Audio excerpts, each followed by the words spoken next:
నాయకులు ఒక హామీ ఇచ్చిన తర్వాత ఆ హామీ నిలబెట్టుకోలేనప్పుడు ఖచ్చితంగా ప్రజాస్వామ్యంలో ఏంటంటే వారికి తోచినటువంటి ప్రజాస్వామ్య విధానాల్లో వాళ్ళు ఆందోళన చేయటం అనేటువంటిది పరిపాటి. ఆ విధంగా చూసుకున్నప్పుడు ఏంటంటే కథ అంటే లేచి నిలబడలేని నడవలేని స్థితిలో ఉన్నటువంటి సుగాలి ప్రీతి తల్లి ఆమె వీల్ చైర్లో ఇవాళ తిరుగుతూ తన నిరసన అనేటువంటిది తెలియచేయటం చూస్తే చాలామంది హృదయం కదిలించి వేస్తున్నటువంటి సంగతిని చూడాలి దీన్ని. అంతేకాకుండా ఆ తల్లి ప్రశ్నిస్తున్నటువంటి ప్రశ్నల్లో ప్రతి ప్రశ్నలో కూడా ఔచిత్యం ఉంది. దానికి సమాధానం చెప్పాల్సినటువంటి నైతిక బాధ్యత కూడా ఈ కూటమి ప్రభుత్వానికి ఉంది. ఆమె ప్రశ్నిస్తున్నటువంటి ప్రశ్నల్లో చాలా సహేతుకమైనటువంటి ప్రశ్నలు.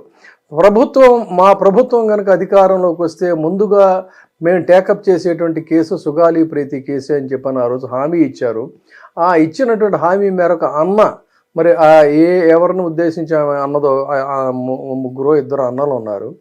ఆ అన్న మాకు న్యాయం చేస్తాడని చెప్పని 14 నెలలుగా ఎదురు చూస్తే కనీసం ఆ కేసు ఎక్కడ వేసిన గొంగడు అక్కడే ఉన్నట్టుందో తప్ప కేసులో ఏమాత్రం కూడా పురోగతి లేదు.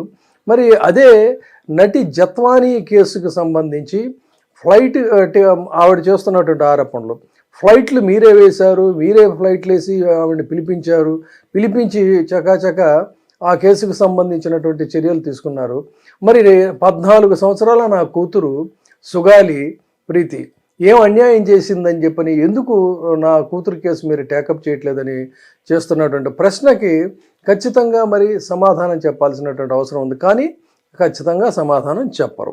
సో అలాంటి పరిస్థితుల్లోనే తన యొక్క మేరీ ఆవాజ్ సునో అనేటువంటి రీతిలో ఈ రోజున సుగాలి ప్రీతి తల్లి వీల్ చైర్లో తన యొక్క నిరసన ప్రదర్శనని ప్రారంభించింది.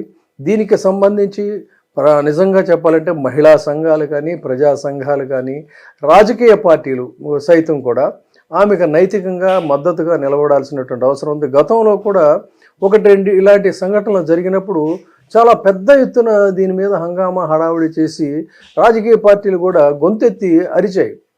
మరి ఇవాళ కూటమి ప్రభుత్వంలో నిజానికి ఆ పరిస్థితి కనిపించట్లేదు. కూటమి ప్రభుత్వంలో ఎవరికి ఏ అన్యాయం జరిగినా కూడా దాని మీద కేవలం ఒక వైసీపీ మాత్రమే స్పందిస్తుంది. అడపాదడపా 1-2 కేసుల్లో కమ్యూనిస్టులు వాళ్ళ ఉనికిని చాటుకునేటువంటి రీతిలో మేము కూడా అన్నట్టుగా మాట్లాడుతున్నారు తప్ప నిజంగా ఒక రాజకీయ చైతన్యం కానీ, ఒక సామాజిక వర్గాలకు సంబంధించినటువంటి చైతన్యం కానీ ఏది కూడా ఎక్కడ కనిపించడం లేదు.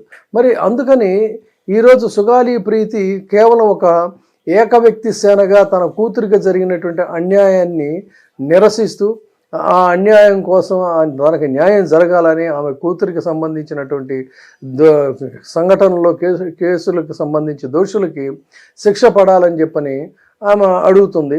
మరి ఇకనైనా సరే ఇంత పరిస్థితికి వచ్చిన తర్వాత అయినా 14 సంవత్సరాల సుదీర్ఘకాలం పాటు వేచి చూసిన తర్వాత అయినా సరే ఈ ప్రభుత్వం కదులుతుందా, ఆమె వేస్తున్నటువంటి ప్రశ్నలకు స్పందిస్తుందా అనేటువంటిదే ప్రశ్న. ఇక ఈ నిజానికి చెప్పాలంటే ఈ కేసు రాజకీయంగా కూటమి ప్రభుత్వానికి ముఖ్యంగా జనసేనకి చాలా వరకు ఉపయోగపడిందనే చెప్పాలి.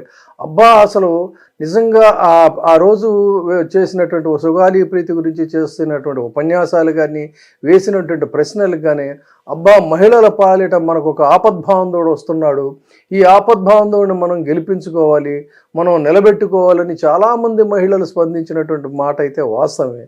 కానీ వాస్తవంలో జరిగింది మాత్రం ఇది సంగతి. అందుకనే ఆమె తనదైనటువంటి గొంతుతో ముందుకు వస్తుంది. మరి చూద్దాం ఏం చేస్తారో. ఆమె చెప్పేటువంటి అన్న స్పందిస్తాడా లేదా, న్యాయం జరుగుతుందా లేదా, లేదు తన పోరాటం ఎంతవరకు కొనసాగుతుంది, తను చేసేటువంటి పోరాటంలో ఏ మహిళా సంఘాలు కలిసి వస్తాయి, ఏ సామాజిక సంఘాలు కలిసి వస్తాయి, ఏ రాజకీయ పార్టీలు ఆమెకు నైతికంగా నిలబడతాయి అనేది చూద్దాం.